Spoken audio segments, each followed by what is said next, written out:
Hi, everybody, and welcome back. If you are joining us for the second in this series here, tonight is brought to you by CareStack, Darby, and Polaris. We partnered together to really dive into the group practice and give you some excellent education here with parents. So thank you so much for taking the time to learn a little bit about what we offer, and I will turn you over now.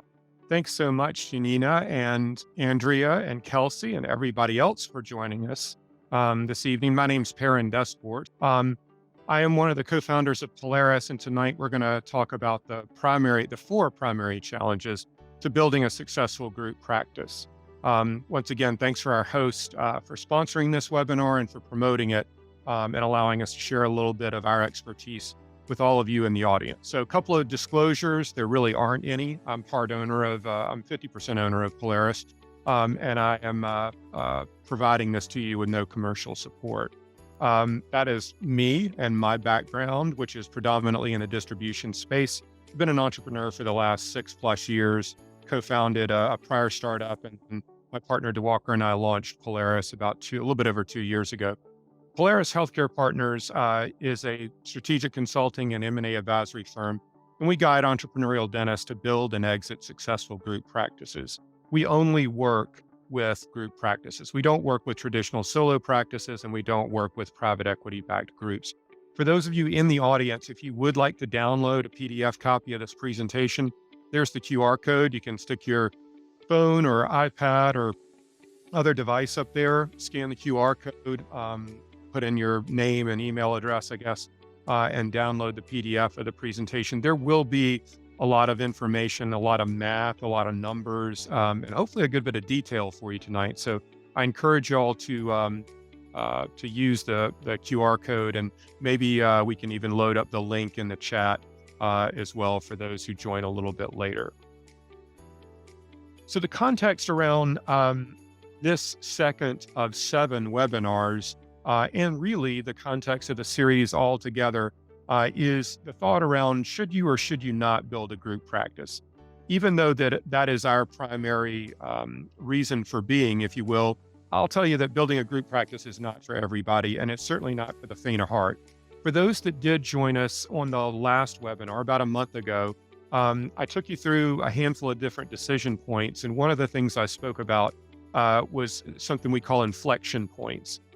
In life and in business, we all go through levels of learning, hopefully to some level of mastery and high performance. And then we start to stagnate a little bit. And where we start to stagnate, where the graph kind of flattens out, is called an inflection point. We have a decision to make. Do we want to keep doing what we've always done and expecting to get what we've always gotten? Or do we want to double down and learn something new, maybe build a bigger business and go through another phase of growth? And sure enough, over some period of time, that level of growth will also plateau, and we have the same decision point again. So when we look at aspect of dentistry, the profession of dentistry, you can think about it from really being a successful solo practitioner and owning your own business to possibly going through a phase of growth where you end up buying or building a couple of other locations. And once you master that, maybe doubling down, centralizing administrative services, and building an enterprise that's built for scale. The key question for all of you, regardless of whether you want to build a group or not, honestly, at any of those inflection points, is really to ask yourself the following. If we're having this conversation 3 to 5 years out from now, what does success look like for you personally and professionally? I asked this same question in the previous webinar last month, and I use this slide in a lot of the decks that I present. And it's the same question that I ask myself and my partner and I ask ourselves as we plan the growth of Polaris. And it's a really heady question that all of you want to spend some time with, and the answers aren't easy. So if your timeline is one where you're maybe a couple years out from retirement, I don't know that it's worth building a group. But if you're, 10 to 20 years or more, it probably is. Like I said before, I don't think building a group practice is the right step for everybody. We see a lot of failures, candidly, and this is not easy. But If you're a couple of years from retirement, you can probably, I don't want to say coast, but you can probably maintain some level of success and financial performance for you and your family. But if you've got 10 or more years to go, I think the industry is going to change a lot over that period of time. And if you do have 10 or more years, you might want to consider building a group, if for no other reason than more of a defensive strategy. And that's maybe a little bit of a different way of looking at things. So again, if you did join us in our prior webinar, you probably remember that we're heavy on application and light on theory. There's going to be a lot of nuts and bolts, a lot of granular detail in this presentation, and that's why I encourage you to download it. And hopefully you'll get more out of it, and hopefully you'll reference it even after we're done tonight. I promise you I'm going to try to provide you with a lot of clarity over this entire webinar series, but certainly tonight. I want you to think about if this is the right decision for you or not. And if it is, I want to give you some things to think about that'll be in the next series of decisions that you need to make. And regardless of whether you decide to build a group or not, I want you to be prepared for the next 5 to 10 years.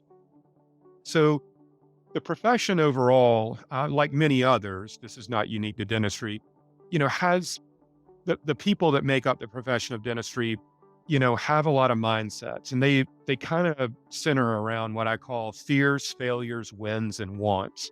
And you can kind of think about that from a fear standpoint. Like if you're going to build a group practice, you're probably going to borrow money from a bank to do it. And you're all going to personally guarantee the debt to do that. So the debt burden is a legitimate fear. How to buy a business. Most of you haven't done that. If you do buy one, what do you pay for it? How do you justify what to pay for it? And there's always the fear that you don't know what you don't know. It's not unique to dentistry or building a group practice. That's all of us in life.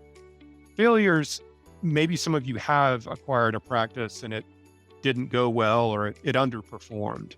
Or maybe you've heard from a colleague and their experience that they decided to build a group and had some level of setback early on, and really it was tough to overcome. And probably anybody in dentistry who's been around for long enough has lost an associate at one time or another. Wins, as it relates to building a group, can be as simple as just adding another location successfully, or generating some level of consistency as it relates to revenue and profitability, and certainly minimizing associate turnover. We're going to talk about that tonight for sure. The wants that we want out of these business, ultimately it comes down to some level of control when you're not in every practice, every hour of every day. Feeling that you have control of the organization that you're building is critically important, and everybody wants that. You want to have some certainty of outcome. If you're building a business that you desire to sell in 5 years, you want to know that you're building it the right way and that it will yield what you want out of it. And ultimately, the journey that you're on, you want to know that it's worth the risk that you're taking to do it. So the first challenge that we've got is the overcoming the transition from clinician to CEO, because it will be rather bumpy. And Kelsey, I think you've got a poll question for the audience we might put up right now, if you don't mind. Yep. Isn't that it? Okay, let her rip. Awesome. So I just launched the poll. We'll leave it up here for a little bit for everyone to get their answers in. So they're just starting to come in now. So it's how many days per week are you working clinically is the question.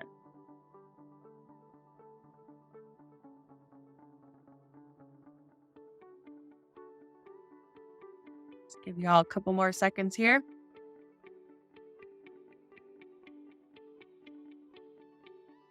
Drum roll, please, right, Kelsey? Yep. All right. I'm going to close it out here as I saw that it's kind of declining with responses. So let's see. I'm going to share the results so everyone can see them paired if you can. On the speaker side, 17% said 1 day a week, and 17% said 2 days a week, and then 33% for both 4 and 5 days a week.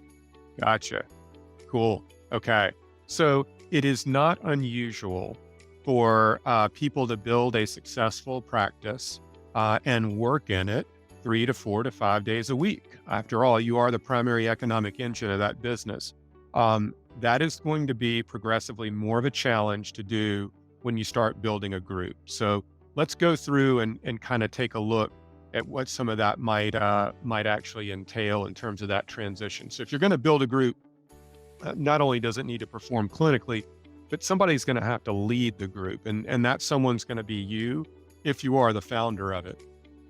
And it's really tough to grow and lead a business from behind the chair, from being behind the chair and practicing clinical dentistry at the same time. You're focused on the outcomes in that patient's mouth and trying to restore them to optimal oral health. And you're probably less mindful and aware of what's going on in the other locations. So I'll tell you that every entrepreneur who builds a group takes an income hit, at least initially.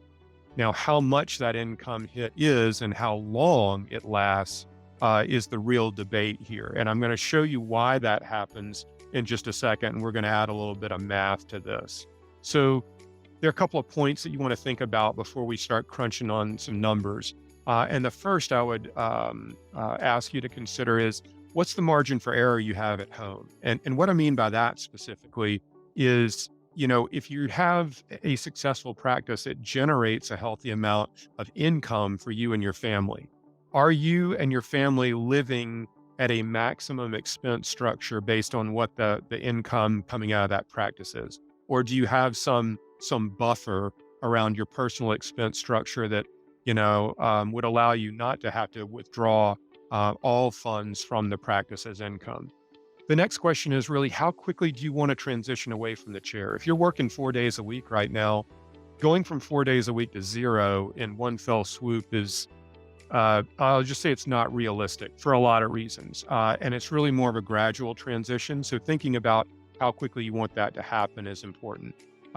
If you are going to transition away from the chair, and if you are going to hire an associate to backfill behind you, let's be eyes wide open about how much of an income hit you can actually afford to take. And then the last piece is a little bit more of sort of an esoteric question or an academic question. It's a better way of putting it.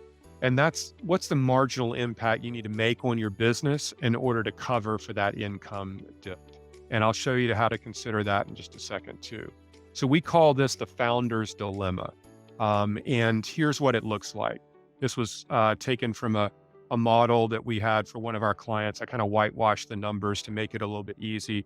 So total revenue out of this practice was about 2.5 million.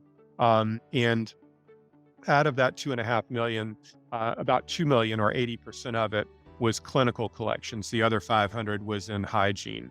The owner generated about 1.2 of those total of 2 million in collections. So he was carrying most of the load on a doctor collection standpoint. Non-doctor overhead was about 60% in this practice. He was currently working 4 days a week, and the desire was to drop from 4 days a week to 1 day per week. So we modeled it out for him and said, okay, here's your $2.5 million revenue business. Again, it's split 80-20 clinical to hygiene. The owner's collecting about 1.2 million and the associate was collecting about $800,000. We used a 30% clinical compensation rate that he was paying the associate. And when we look at his personal collections, 1.2 million, and we normalize them against a 30% clinical compensation rate, we say that the clinical compensation coming from his 1.2 million in collections is about $360,000. Now, in the end, the business is generating an additional level of entrepreneurial profit of about $400,000. That's the amount of profit left over after all clinical compensation and all non-doctor overhead. So he was taking home about $760,000 each year out of this business, grossing about $2.5 million, and he was working 4 days a week to do it. So that's the state of what the business is. Here's those same numbers I just shared with you. So let's see what happens when he drops from 4 days a week to 3 days a week. All right, going to drop just simply 1 day a week. Well, understandably, his collections are going to go down. He's not working the same number of hours, and the associate is going to backfill behind him and pick up the work that he's no longer doing, which is what we show here. So the associate picks up the slack, so to speak. Well, the clinical compensation attributed to our owner also drops because his collections are forecasted to drop. And when that happens, the business is still generating essentially the same level of profit. but his overall take-home income drops and drops pretty dramatically. So this is the first illustration from a mathematical example of what happens when you start to pay someone to do the work that you're no longer doing, because you're going to be focused on leading the business and growing the business. And this is simply from 4 days a week down to 3 days a week. What do you think happens when we look at the transition from 4 days a week to cutting it in half to 2 days a week? Well, his clinical collections drop pretty precipitously. And as you would well imagine, the amount of owner income attributed to those collections tends to drop. The associate picks it up in his place. Now he's paying somebody to do half of the work that he was formerly doing. And now we see a pretty dramatic income drop when he cuts his clinical workload in half. And this is something that people really don't think about and they don't model when they choose to transition from a full-time clinician to a part-time CEO. What do you think happens if he goes from 4 days a week to 1 day a week clinically? Well, the outcome is pretty obvious. So the answer to this was that, okay, we're probably not going to be able to go from 4 days a week to 1 day a week right out of the chute. It does need to be gradual. We need to understand the impact on the personal side of the ledger, meaning at home, what are our fixed expenses and what are our living expenses and what type of a buffer do we really have there? And then also we want to think about if we do want to make the same level of income working only 1 day a week, then what does that mean in terms of the overall level of revenue that we're going to need to, the overall level of revenue we're going to need to generate to make it up in profitability of the business overall when we're not working clinically. And when you reverse the model and you say, okay, in order for me to make the same amount of income that I did before and only work 1 day a week clinically, it looks like I'm going to have to grow revenues in the business almost 170%. And that's or grow revenues by 70%. That's a pretty tall order, I would say. And I think we'd all conclude that that's not realistic also. Another way of looking at this is the marginal impact of the business. This is a business that was generating EBITDA margins of about 16%. And if we know what we need to solve for in terms of entrepreneurial profit, but we can do it in a more marginally profitable way, then that probably means we don't need to grow revenues quite as much on the top end. Going from 2.5 million to 3 million is no small feat, don't get me wrong, but 3 million is a lot less than 4.2 million, and it's probably a bit more achievable in a shorter period of time. So what I'm driving at here is we need to think about our personal income as owners in a successful practice. When we start transitioning to a CEO role, if we want to maintain the same level of income, what's the impact on the business that we need to make in terms of entrepreneurial profit to derive more personal income from the work of associates and in a more overall efficient business? So the clarity in action here in this first challenge is really getting clear around those initial steps in terms of your personal transition. And then the second piece is calculating your clinical income against what your personal living expenses are. And this gives you a little bit more overall confidence, I would say, in the pace at which you can drop a day clinically.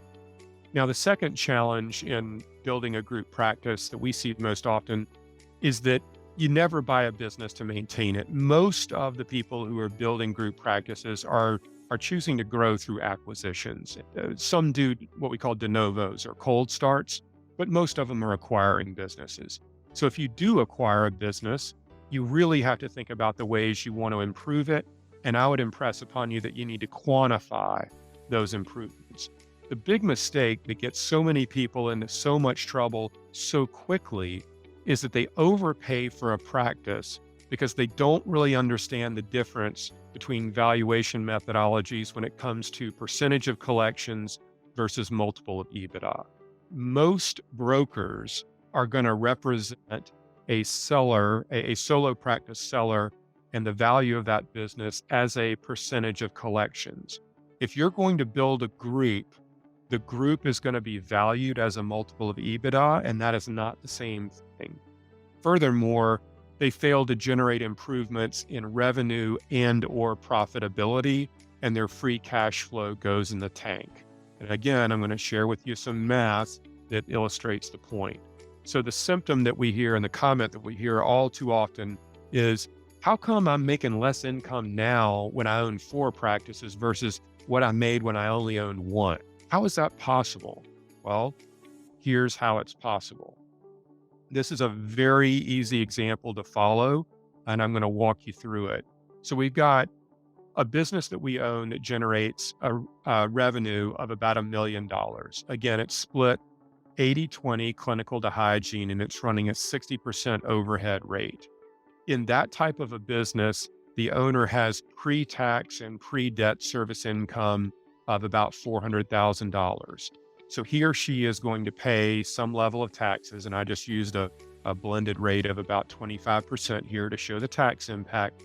Let's say they don't have any debt service. They've owned this business for a while, and the free cash flows coming out of the business to them is about $300,000. The way we rationalize that same business from an EBITDA perspective is as follows. We've got $1 million in revenue, split 80/20 clinical to hygiene. We're using a 30% clinical compensation rate to say that the doctor income out of this business is 30% of his or her collections being $800,000, 30% of that being $240,000. So when we take $1 million in revenue and we subtract our overhead and we subtract our doctor compensation, we're left with an entrepreneurial profit number of about $160,000.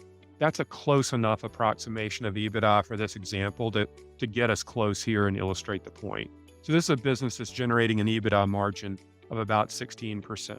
Again, pre-tax owner income of $400,000, some amount in taxes, 25%, resulting in free cash flow to the family of about $300,000. So let's go out and acquire a practice, and let's buy a practice that looks the exact same as the practice we own. It generates $1 million in revenue. If it's listed by a broker, it's probably going to value somewhere between 60 and 80% of collections.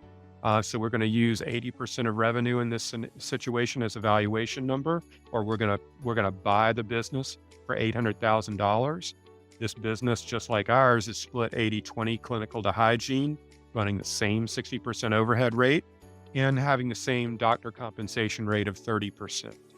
When we look at this business that generates $160,000 of EBITDA and we buy it for $800,000, that is a 5 times EBITDA multiple. Put another way, 800,000 divided by 160,000 is 5. So now we've got $160,000 worth of entrepreneurial profit or EBITDA. We're going to pay some taxes on that, again, 25%, but we borrowed about $800,000 to buy this business. And I built these slides back before the inflationary impact of the last 6 months or so. But at the time, a 10-year note on about a 4% interest rate generated close to $100,000 in annual debt service. So when we look at $160,000 of entrepreneurial profit to us, pay some taxes, 25% or $40,000. We pay the bank, and what's left over is free cash flow to our family of about $23,000. So what happens here? Well, we've got our successful practice, and we just bought another practice. And we think we want to buy more practices, but we know we can't do that from behind the chair. So what happens? Well, we decide that we are going to scale back our clinical load by 2 days a week out of the 4 that we've been working. So we're gonna pay an associate to do half of the clinical work that we were once doing. And we obviously have to pay them. We're gonna pay them that same 30% clinical compensation rate, which means they're gonna cut our clinical income in half. And when they do that, we're paying them to do the work we no longer do. It lowers our overall taxes that we pay, and it lowers our personal income from a free cash flow standpoint. Again, we're paying somebody to do the work that we're no longer doing. So here's the practice that we just acquired. And now we want to go out and buy another one. We want to buy a third location. This is another $1 million business, but this one is in a slightly more competitive market, or maybe there are more people who want to acquire this practice, and or maybe it just values higher for some reason, maybe 90% of collections. So we're going to borrow $900,000 to buy this $1 million revenue business, still split 80/20 clinical to hygiene, but it's running a slightly higher overhead rate at the same time. Still paying our dentist, our associate dentist, 30% of his or her collections in this business, but it lowers the overall entrepreneurial profit because it's running a higher overhead rate in the business. This is a much higher EBITDA multiple that we're paying for this particular practice. And as you would well imagine, while we may pay less in taxes because it's less entrepreneurial profit to us, it costs us a little bit more in terms of annual debt service because we had to borrow $900,000 to get it in the first place. And here's the first scenario where we start to go in the red. So now that we have 3 locations, and essentially the first 2 are funding the third one from a free cash flow standpoint, what do? We say, well, we want to buy a 4th, and we're not going to buy another $1 million business. We're going to buy something more akin to the ADA average, about $750,000 in revenue. This is a business that is valued at a lower multiple, only 60% of collections. So we're going to borrow about $450,000 to buy it. This is also a lower revenue business, and it runs a higher overhead rate as a percentage. So this is a business that is not as profitable as the others. And as you would well imagine, while we may pay less in taxes, we're still paying a decent amount in debt service, and we go further in the red when all is said and done. So it's not just a matter of overpaying for competitive acquisitions. It could be overpaying for something that shows a lower percentage of collection valuation.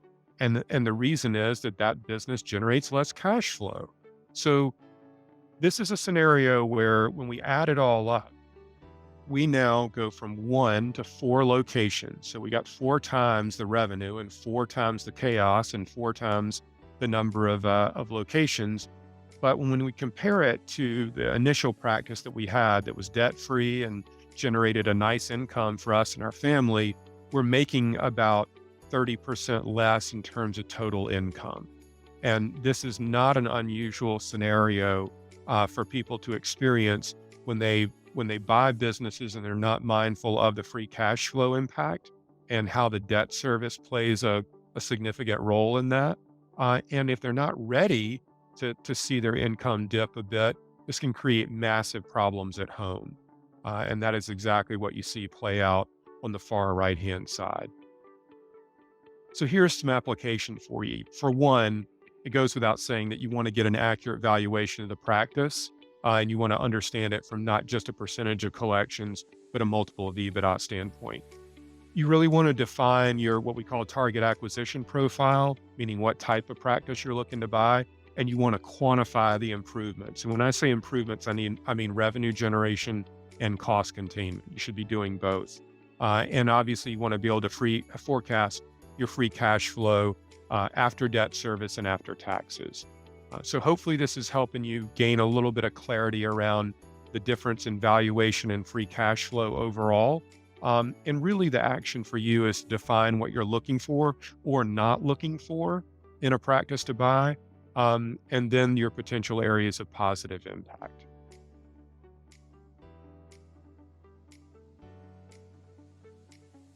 So, challenge number 3.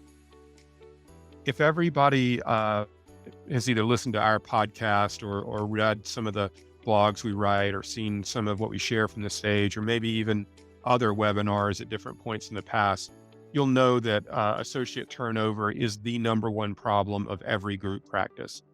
And if you don't have a solution for retaining your associates for the long haul, you're going to create chaos and a lot of headaches for yourself. It's going to create a very unstable type of a business, and you're going to feel a lot like a hamster on a wheel.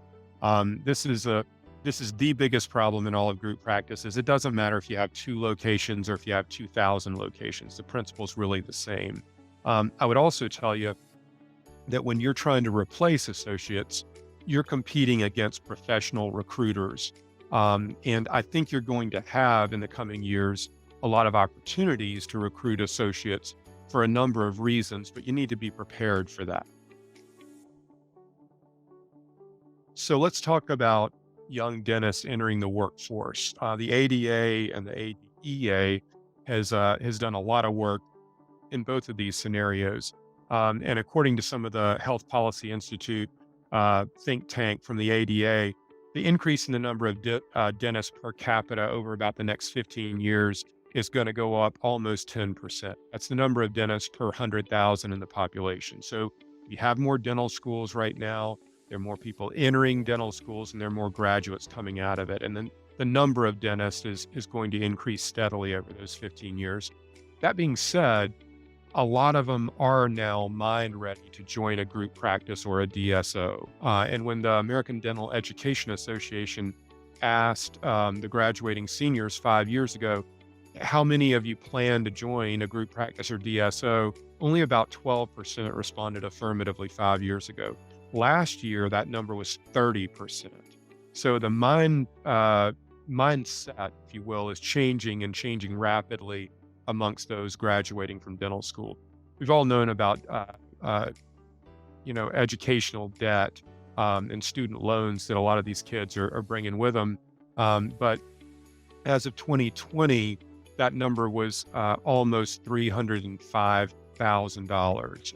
They want to start families. They want to buy their first home. They want to get married. They want to replace an old car. To think about them buying their own practice in short order right out of graduating from dental school it's probably not going to happen. 81% of the graduating class of 2020 had educational debt of some level, and for those that did, it averaged almost $305,000. And as you would well imagine, it's getting progressively more challenging to run a small business of any sort. And those that are entering arguably their prime earning years of about 30 to 34 years old, are those that own solo practices is down and down dramatically from where it was even a decade ago. So the point here is that there is going to be a wave of opportunity to hire a lot of associates in the coming years, but you need to prepare yourself for that. Yet this problem of associate turnover is still the number one problem in all group practices and DSOs. The question for y'all to ask yourself as it relates to associates is, do you want to be the outright owner, 100% owner of your business, or would you be willing to own slightly less if it meant increasing the value of the business, meaning the value of what you held on to, if you could still maintain outright control? And this is a different way of thinking about things in a group versus the way you would think about bringing on a partner in a solo practice. This is taken from an associate equity model that we built for a client. And don't try to follow the math on this. I know there are a lot of numbers, but it's a growing group practice where they were adding one location per year. They were growing revenue at about 10% per year and improving EBITDA margins of about 1% over that period of time. And when we started the model for the founder of the business, it was a solo owner to begin with. They owned 100% of the business, and the business itself was valued at about $9 million. Over about a 10-year period, they were able to allow about 10 different associates to earn into the business gradually over time. And our founder in this context ended up dropping from 100% ownership to about 75% ownership. But the value of his holdings went up dramatically over that period of time. In other words, it's a slightly smaller piece of a much more valuable pie with a much greater outcome, and still was able to maintain overall control of the business. So when we think about that aspect of control, and all of us who are founders of businesses that took the risk to start them obviously want to maintain control. When it comes to control of a multi-owner business, there are several different aspects. One is called day-to-day decision-making, and that's typically listed as what's known as the managing member, or if you've ever heard of something called a managing partner in a law firm, that's the person who's responsible for day-to-day decision-making. Simple majority or majority is a 51% vote on things, and supermajority is around 70 to 80%, depending on how it's outlined in the operating agreement.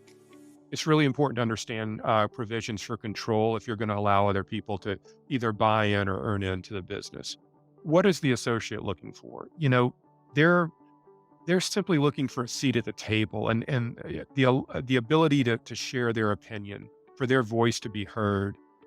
They want a stake in the future that they're helping you create. They don't want to be just a hired gun in the business. They want a seat at the table, and if you end up, selling the business, they'd like some type of an outcome.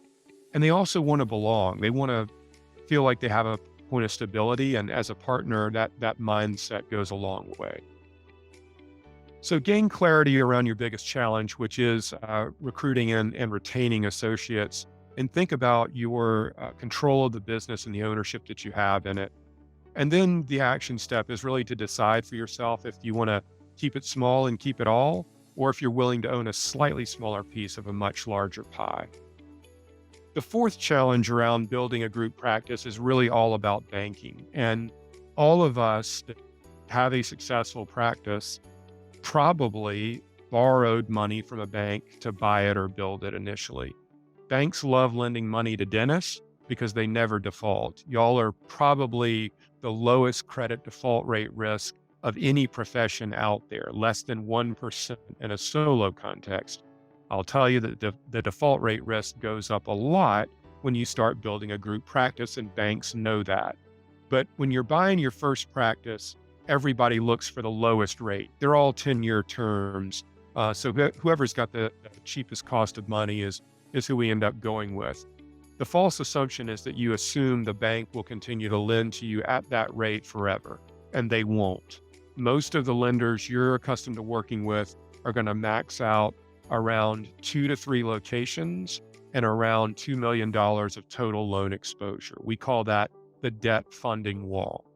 If you're going to build a group, the bank you started with is probably not going to be the bank that sees you through to the end. So hitting that debt funding wall typically sounds something like the following. Well, if my current lender won't loan me any more money to buy this next practice, then I'll just go to whatever bank to borrow the funds from them. Here's the reality of it. The best case scenario is that you're going to run out of potential funding somewhere down the road. Eventually, you're going to keep going to different banks to borrow money on each of those additional locations, and you're going to end up with something like 8 locations funded by 4 different banks. This is something we see all too often. And really, at the end of the day, those last couple of locations, the bank loaning money on those is probably going to run out of rope as well, and your growth strategy is going to grind to a halt. The worst case scenario to this is that you could end up in a lawsuit. And we saw this twice last year with clients that we were not aware of them taking on additional loans. So there is something in most loan documents called a subordinated debt covenant. You might want to remember those 3 words, and you might want to check your loan documents if you have any debt on your business right now to see if that provision is in your loan covenants. What it means is that you are not allowed to take on additional debt without written consent from your primary lender. So when you take on additional debt to buy that 3rd or 4th location and you do it without your primary bank giving you approval, you are in default of that covenant, and the bank can call your loan. Now, they don't want to own your business, and if you're paying according to plan and never missing a payment, then they're probably not going to call your loan. But this is a point of jeopardy and a risk that you don't need to take. And like I say, it happens more times than we care to admit. So if you're going to own 1 or 2 practices, go for the lowest rate. That is the answer if that's all you want to do, and there's nothing wrong with that. But if you're going to build a group practice and buy 1 or more practices per year over the next 5 to 10 years, you need a true business to business lender that will fund that vision, that business plan that you have, and they'll fund it in writing and give you a written commitment. You want a term sheet with something called a guidance line or a credit facility that will allow you to draw upon future funds when you want to make those acquisitions. So here's a working example for you. And this is what we see very often. Somebody says, hey, Perrin, I work with ABC Bank. I've got a great rate. maybe it's 5% over 10 years. And over some period of time, you're going to borrow money from that bank to buy a handful of practices, and then you're going to hit that debt funding wall. And at that point, you're probably not going to be able to draw upon any more funds. And if you want to take the business to market, you're going to value it, kind of come out with some valuation number, you're going to pay some amount in taxes and some amount in debt, and you're going to have some proceeds left over. And when somebody says, well, I don't want to borrow money at a higher rate, that doesn't sound like a great thing to me. I ask them, do you really understand the impact of the rate itself? And all too often they don't. Here's that same scenario, buying one practice per year with a 7% rate. You can see the total amount of debt in the end is not that much greater. And for the same valuation and outcome, the net proceeds aren't that much different. So what I would tell you is that the rate is not what matters most. You think it is because that's what everybody focuses on. What you would rather focus on is finding a lender that will fund your vision, will fund your business plan. And if they do charge you a higher rate, but they allow you to draw upon more funds to build a bigger business over a similar period of time, hopefully you are very good at acquiring practices and improving them, and you can generate more EBITDA, and the business would value more highly, and the net proceeds upon exit would be greater. So it's not about the rate that you're contracted to. It's really more about what your future vision is and how big of a business you want to build, and then finding the lender who will commit to that in writing. So this funding piece is really the Achilles heel of most group practices, honestly. What you want to find out when you get back home is to determine the prepayment penalty of your current loan or loans, as well as those key covenants like subordinated debt covenants. And then you want to get from a lender in writing a term sheet on how much they'd be willing to lend you in terms of volume to fund your future vision. So I hope I'm giving you some insight into these 4 challenges. These are things that we see with clients in no particular order of importance, but all of them are mission critical to getting the structure straight and building a successful group practice. And hopefully by now I've kind of shifted some of that state of mind that I mentioned before to help you overcome some of those fears and give you some things to avoid failure and redefine what your wins and wants may be. The first step towards getting somewhere is simply to decide that you're not going to stay where you are. And if you want to build a group practice, now is a tremendous time to do that. There's ample opportunity to create successes for you and maybe a couple of partners, and certainly for your family going forward. But deciding that you're not going to stay where you are is the first mindset that you have to have. So there is some CE for this webinar, and the verification code for that is PAREN 2023. We'll leave that up on the screen for just a second for everybody to take that down. I think it should be in the deck that you downloaded as well. Everybody's got that one, or at least scribbled it on a sheet of paper. One other plug is that if you like this type of sort of business education, I would encourage you to subscribe to our podcast, which is called Group Practice Accelerator. You can find it on any of the podcast channels in addition to our website. And you also might want to subscribe to our news feed. We drop a blog and a video, a podcast, and a lot of other content on a weekly basis. And there are a lot of resources on our website. If you're considering building a group practice and you don't know what you don't know and you're not sure where to start, we do offer a one-on-one day called a Discovery Day session. It's kind of the fundamentals of group practices. It builds on some of the fundamentals that we shared here tonight, but it's one-on-one with an advisor where you can really ask any number of questions that are, they're no stupid questions, and they're no deeply personal questions or questions that are too personal to ask in a one-on-one scenario, which is kind of nice. We average about 1 client a week through our Charlotte offices on those. And we get a lot of nice compliments about it based around the nature of those, 5 to 6 to 7 hour days together. We can chase a lot of rabbits down a lot of holes, as I would like to say. If you do like this type of content and you're looking for a conference to attend, Darby and CareStack, along with Polaris, are sponsoring a conference called Building Your Enterprise Platform. And Fort Lauderdale in May 10th through 12th. I think we've got a couple of seats still remaining. We're going to cap that at about 100 attendees to keep it intimate. You can see some of the agenda in terms of subject matter on the right-hand side there. And the next webinar in this series will be all about acquiring practices and some of the challenges that we see specifically in terms of practice acquisitions.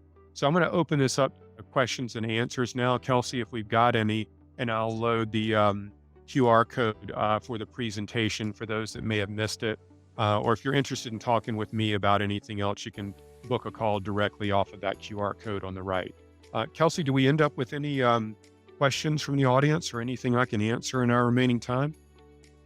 Yeah, I don't have any questions at the moment, but thank you for that presentation. That was a lot of information, but really insightful. I did put the link to the next webinar in this series in the chat if you would like to join us. The title for that is Executing Growth Strategy Around Acquisitions. So that will be on May 17th at 7 p.m. Eastern Time. If anyone would like to join us, the next step, we'll also send a follow-up email as well with that link for everybody. But at the moment, I don't have any questions. So Perrin, if you'd like to, we can wrap it up for the evening and close out a couple minutes early, if that's okay. Absolutely. It's cocktail hour in the East, that's for sure. So about that time, right? Well, thanks everybody for joining us tonight. I hope you did get something out of this, and I hope it gave you some things to think about and some fundamentals to address as it relates to not making the same mistakes that everybody else does. And if you like this type of information, this is the second of a 7-part series, and there's a lot more good information to come. So hopefully, if you can't join us in May for the Building Your Enterprise Platform Conference, you can join us on the next webinar that'll probably be a week or two after that. And we'll see you on that one. Wonderful. Thanks so much. Have a great night, everybody.